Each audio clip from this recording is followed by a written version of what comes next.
Hey there, this is Jason. It's now the second half of April 2023, and I wanted to show off the main entrance to my orchard. When we first moved into this house, there was a DIY chain link fence that separated the orchard from the backyard. And while it worked, aesthetically, it wasn't really my style. The chain link fence was attached to posts that were sledgehammered right into the ground. And so I spent the next year and a half slowly building this fence and replacing the old chain link fence. What I also did was I added another entrance. I have one over all the way on the right and on the left.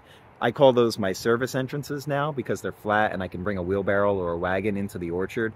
But this main entrance right here, it has steps, but it's dead smack in the middle of the yard, and it's framed by this pergola that I built. Now, I'm up on a hill a little bit, so it looks like the pergola is a little bit on the low side, but in reality, it's 8 feet tall. Those 4x4s that hold up the corners, those are 8 feet in height. So plenty of headroom.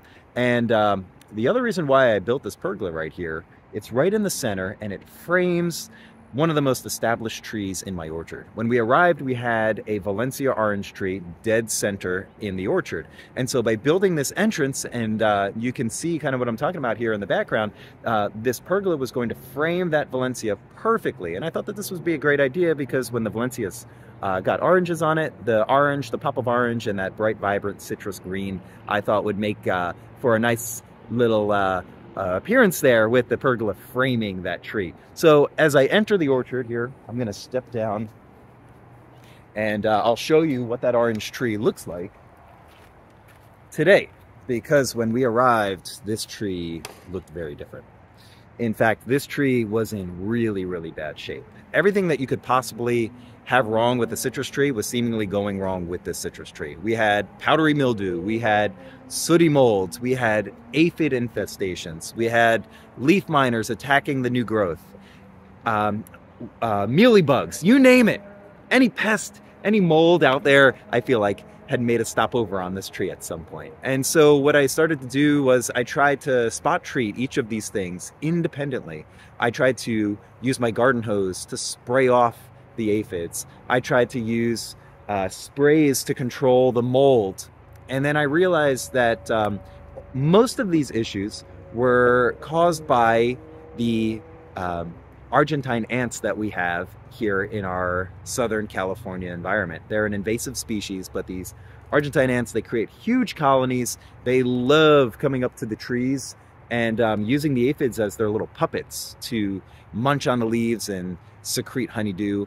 And the ants were the ones that were moving the aphids around and causing all of these issues. So once I realized that, I started to get a hold of this issue. And it wasn't until I started controlling the ants that the rest of the problems started going away. So what did I do? Well, I found a product that I had heard of before, but I had never given it a try because, again, I hadn't come to this conclusion yet.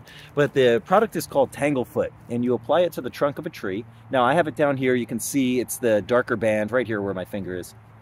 What you do is you go ahead and you put a flexible piece of cardboard on the trunk, because you don't want to apply Tanglefoot directly to your trunk. So you go ahead, you wrap your trunk in cardboard, you make it really tight so that there's no way for the ants to get past, and then you apply this Tanglefoot, which is like the consistency of caramel. And the ants, when they reach it, they either turn around, or if they try going across, they get stuck. Now, I did notice, because this tree was so infested, that the ants quickly bridged across the Tanglefoot. The dead bodies became a bridge for the ants to continue to go up the tree. So I did have to reapply the Tanglefoot, but this was all the way back in January at the beginning of the year. So over the last 4 months, I've had to put one more application on here, and with the exception of that, everything has pretty much cleared up, and it seemingly happened overnight.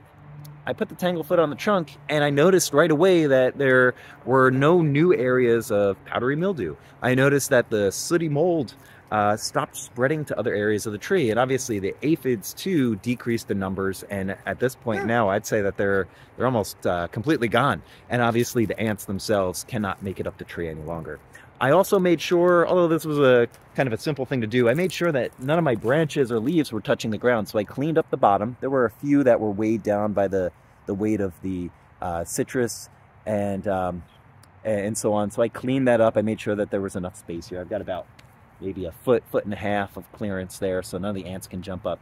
But I can't recommend this product enough. This Tanglefoot product, when you apply it to the tree, if your experience is anything like mine, you're going to notice an almost immediate change. And as I cycle around this tree, you're going to see it's loaded with flowers. There's fruit on here that were set when I was having my issue, but if this was last year, this would have cracked and fallen off and gotten destroyed by whatever pest was on the tree. I got very little edible fruit last year, and I chalk it all up to this massive ant infestation that I had on this tree. Now, just a little side note, if you're from any area that can grow citrus, you know what I'm talking about here, but one of the sweetest smells that you could possibly imagine is the flowers on citrus trees. I'm loving this right now. This smell is unbelievable. I'd say this and maybe jasmine is two of the best smells you can possibly come across.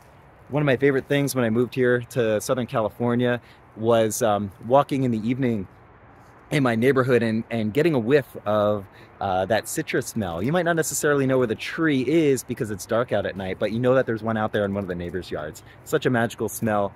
It's so synonymous with Southern California, and I'm so happy this year that these flowers are not only here, but they're thriving because I finally got control of my ant problem. So try out Tanglefoot. If it's anything like my experience, you're going to see a major change in your citrus trees. Good luck.